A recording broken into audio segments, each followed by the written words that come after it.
सारणिक में पढ़ना है, यानी कि डिटरमिनेंट। ठीक है, 5.4 तो खत्म है ना। आता है कचे 6 पॉइंट में, ठीक है ना। एक्सरसाइज 6 में आएगा ये। ठीक है, कचे कहता है परिचय सबसे पहले डिटरमिनेंट कहते हैं किसको है, तो ठीक है ना, वर्ग अवयव के, ठीक है ना, वर्ग अवयव के मैट्रिक्स को कचे कहेंगे डिटरमिनेंट। बस इसको खाड़ी पाई से दर्शाएंगे, कैसे दर्शाएंगे, खाड़ी पाई है ना।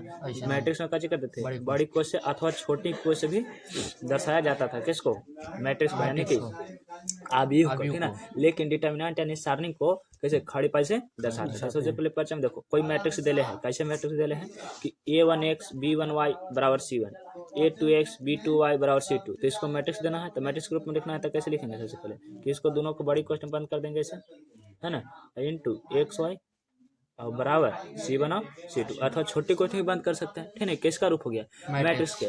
लेकिन डिटरमिनेंट रूप में रहा जाता है, यानी कि वर्ग अवयव में, ये 2 गुने 2 हो गया, इसका कोटि कितना हो गया, तो 2 गुने 2, है ना। क्यों, क्योंकि रो में 2 और कॉलम में भी 2। तो सबसे पहले कैसे लिखते हैं, रो, और उसके बाद क्या लिखते हैं, कॉलम। तो रो गुने कॉलम हो जाएगा, तो उसका कोटि निकल जाएगा, ठीक है ना। अच्छा, इसलिए कहता है कि अतः वर्ग अवयव के संगत के एक संख्या होता है जो उसके ऊपर स्थिति होने में, है ना, हल द्वितीय हो जाए। तो कैसे इसका हल हो जाए, अद्वितीय, कोई बदला नहीं जा सकता, ठीक है ना। तो उसे कैसे कहते हैं, तो डिटरमिनेंट वाला भाग कहते हैं। जैसे कि इसको हम कैसे दर्शाते हैं, तो मोड ए से, ठीक है ना। इसका मोड ए का मान निकालते हैं, ठीक है ना। यानी कि जब, ठीक है, जब ए बराबर का हो जाए, है ना, a1 a2 b1 b2, ठीक है। तो इसको जब मैट्रिक्स को, है ना, कची कहेंगे, मोड में दर्शाएंगे, खड़ी रेखा से दर्शाएंगे, तो कची कहेंगे, तो डिटरमिनेंट कहेंगे। जब मैट्रिक्स को, यानी कि वर्ग मैट्रिक्स को, यानी कि वर्ग अवयव को, है ना, खड़ी रेखाओं के अंदर दर्शाया जाता है और इसका अद्वितीय हल होता है, तो उसे कची कहते हैं, तो सारणिक कहते हैं। क्या कहते हैं, सारणिक कहते हैं, ठीक है। इसका हल कैसे करते हैं, तो सबसे पहले इस तरह से आते हैं, ठीक है ना, और इसके बाद इस तरफ से जाते हैं, लेकिन चिन्ह का होना चाहिए, माइनस वाला, ठीक है ना। और इसको का होता है हल अद्वितीय, किसी तरह से हल करो, C1 से C2 से R1 से R2 से, है ना, कोई भी कॉलम से करो या तो फिर कोई भी रो से करो, तो उसका हल का हो जाए अद्वितीय, यानी कि हर समय उतना ही, ठीक है ना। और इसका उपयोग कहाँ कहाँ होता है, तो इंजीनियरिंग में, सामाजिक विज्ञान, विज्ञान, अर्थशास्त्री समय का हो रहा है, डिटरमिनेंट का उपयोग हो रहा है। जहाँ भी कॉलम बना करके, लिस्ट बना करके सारणी बनाया हुआ है, का मतलब समझो कि उसका उपयोग उसका हो रहा है, ठीक है ना। अच्छा, तो सारणी के सुव्यवस्थित परिभाषा किस प्रकार से, तो एक प्रकार से इस भी परिभाषा है कि प्रत्येक वर्ग अवयव के संगत एक संख्या होता है जो वर्ग मैट्रिक्स सारणी कहलाता है।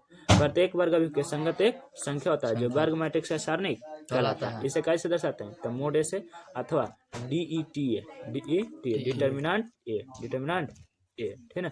इसके बाद आता है कि कोटि, है ना। देखो कोटि यानी कि ऑर्डर, कोटि यानी कि वर्ग मैट्रिक्स का सारणिक निम्न प्रकार का प्रभावित होता है, जैसे कि यह है 1 1, ठीक है ना। यानी कि यहाँ पर क्या चल जाए कि 1 गुण 1 कोटि का हो गया, कौन कोटि का हो गया, 1 गुने 1, ठीक है ना। अच्छा, यानी कि इसको डिटरमिनेंट दर्शाएंगे, तो डिटरमिनेंट ए बराबर ए 1 ठीक है ना। यानी कि इसका मान है, जैसे कि उदाहरण देखो, है ना, यहाँ पर 2 है, -2, ठीक है। तो -2 तो एक ही केवल है, तो इसको इस प्रकार से गुना करेंगे, कहाँ से, एगो है ना, इसलिए कहा इसका डिटरमिनेंट का मान कितना हो गया, तो -2, ठीक है।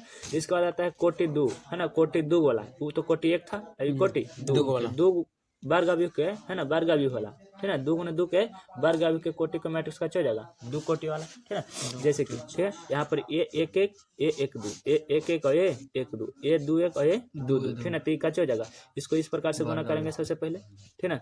इस प्रकार से गुना करेंगे तो 1 1 और ए 2 2, फिर इस तरह से करेंगे, है ना, तो ये 2 1 और ए 1 2, ठीक है ना। तो यहाँ पे काची का चिन्ह आता है, माइनस का। तो इस प्रकार से किसको हल करते हैं, तो डिटरमिनेंट वाला भाग को हल करते हैं, ठीक है ना। यानी कि उदाहरण जैसे कि देखा जाए, तो यहाँ पे उदाहरण में काची दिया हुआ है कि 1 2 4 5, ठीक है ना। तो इसको डिटरमिनेंट निकालना है, तो सबसे पहले कैसे गुना करेंगे, 1 में 5 से, यानी कि 1 के 5, 1 5 5, फिर माइनस के चिन्ह दे करके 2 चौके 8, यानी कि डिटरमिनेंट ए का मान कितना आ गया, -3, ठीक है ना। यानी कि वर्ग मैट्रिक्स खाली सारणिक होता है, कैसा होगा, वर्ग मैट्रिक्स का 2 गुने 3 वाला मैट्रिक्स सारणिक होगा, नहीं होगा। 3 गुने 3 वाला होगा, 3 गुने 4 वाला होगा, नहीं होगा, ठीक है ना। अच्छा,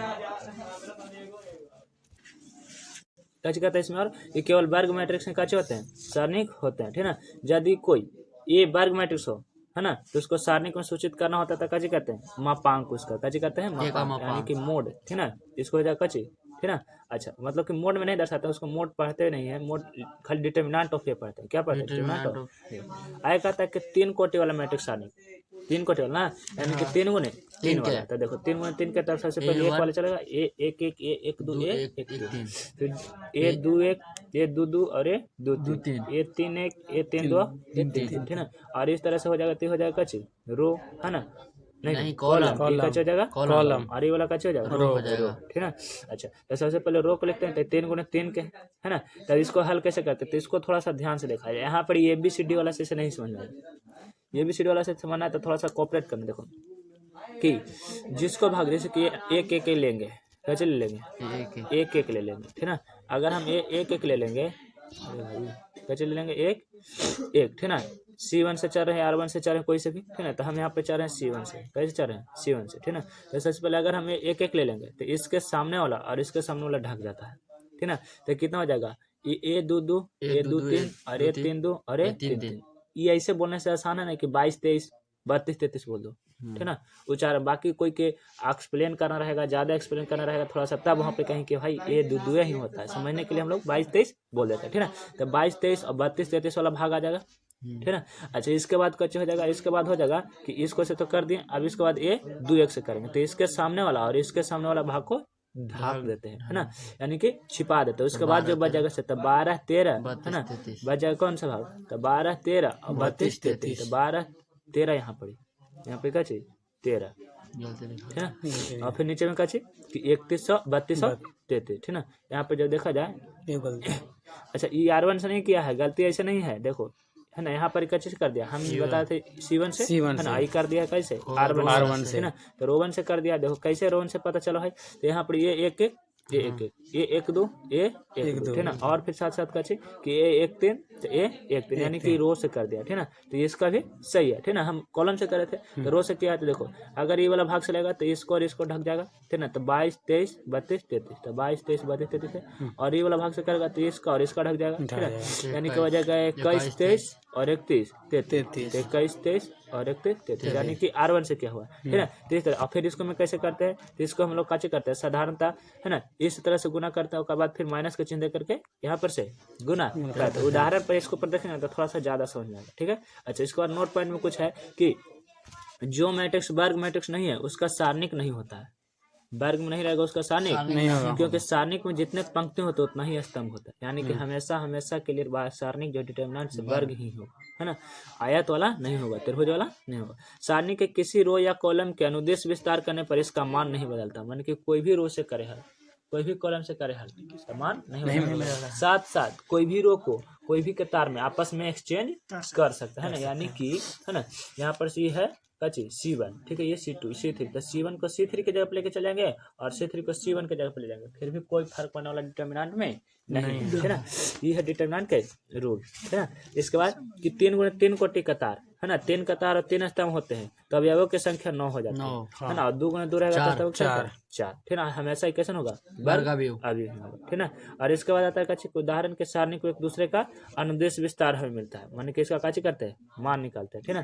तो देखो यहाँ पर ना क्या करते हैं, सोचो यहाँ पर थोड़ा सा एक नया नियम आता है कि है 1 1 1 2 1 3, ठीक ना। तो यहाँ पर से हल करते हैं, देखो 1 1 1, ठीक ना, और ये 1 2, तो यहाँ पर पहले देते हैं कच्ची, जो भी घात रहेगा, रूल ये कहता है कि a के पावर 1 1 है, ठीक ना। तो इसको जोड़ो, है ना, तो कितना हो जाएगा 2, है ना। 2 हो जाएगा तो कच्चे हो जाएगा सम, और सम हो जाएगा 3 चिन्ह कच्चे रहेगा प्लस, है ना। रूल के अनुसार पहले चलते हैं, फिर तो ट्रिक रहवे करेगा, ठीक ना। ये काची कहता है कि अगर जौन आधार पर है, जैसे ये 1 1 है तो इसका चिन्ह प्लस होगा या माइनस होगा, ठीक ना। तो कैसे प्लस होगा, कहे कि 1 और 1 तो इसको जोड़ दो, अगर जोड़ने के बाद सम आ जाएगा तो चिन्ह का चिन्ह प्लस, अगर जोड़ने के बाद विषम आएगा तो चिन्ह का चिन्ह माइनस। आप देखो ये 1 2, ठीक ना, तो ये दोनों का जोड़ो, 3 तो 3 का 14 विषम, यानी कि चिन्ह का 14 माइनस।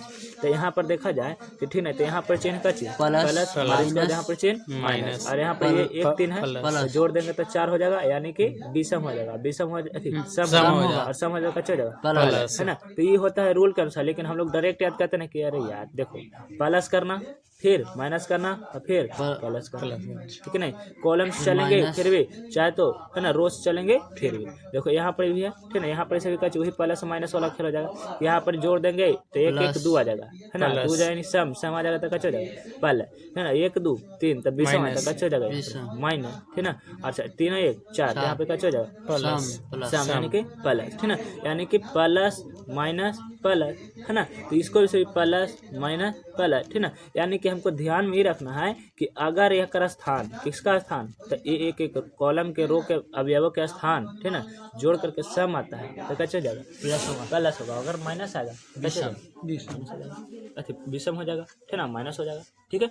लेकिन ये बनाते बनाते हम लोग को हो जाएगा एक्सपीरियंस, ठीक है ना, इसलिए उतना ध्यान नहीं रखेंगे, बस माइनस प्लस के ध्यान में रखेंगे। इसको समझने से क्वेश्चन पर समझने का तो ज़्यादा आसान होगा। फिर कहते हैं कोटि 3 के सारणी का मान कोटि 2 के सारणी के मान के परिभाषित किया जाता है। मान कि 3 गुने 3 का रहेगा तो उसको में से ए होके कर करके फिर कॉलम ले करके 2 गुने 2 पर कर दिया जाता है ना। और उसके बाद फिर इसको कैसे किया जाता है, हल कर। जैसे कि यहाँ पे उदाहरण है, देखो उदाहरण से समझ सकते हैं कि एगो दिया हुआ है, ठीक है, कैसे दिया हुआ उदाहरण। इसको मैं देखो तो ई हो गया कच R1, ई हो गया R2, ई हो गया R3, माने R1 में मान हो गया 1 2 4, R2 में मान हो गया 3 4 9 और R3 में मान हो गया 2 1 6, है ना। अच्छा और इसको C1 C2 में बदलेंगे तो C1 में ही मान हो जाएगा, C2 में मान होगा, C3 में, है ना। तो इसको हम कैसे कर रहे हैं, तो इसको हम यहाँ पर हल करके बताएगा पहले कतार के अनुदेश, केकरा अनुदेश, पहले कतार। तो कतार पहला कतार किसको माना गया, इसको रो के। तो देखो यहाँ पर एक, यहाँ पर कच्चे है 1 और फिर 2 और फिर 4, तो पहले आएगा कच्चे प्लस फिर माइनस और फिर प्लस। तो देखो यहाँ पर प्लस चिन्ह, यहाँ पर माइनस चिन्ह और यहाँ पर प्लस चिन्ह के तो कंफर्म हो गया।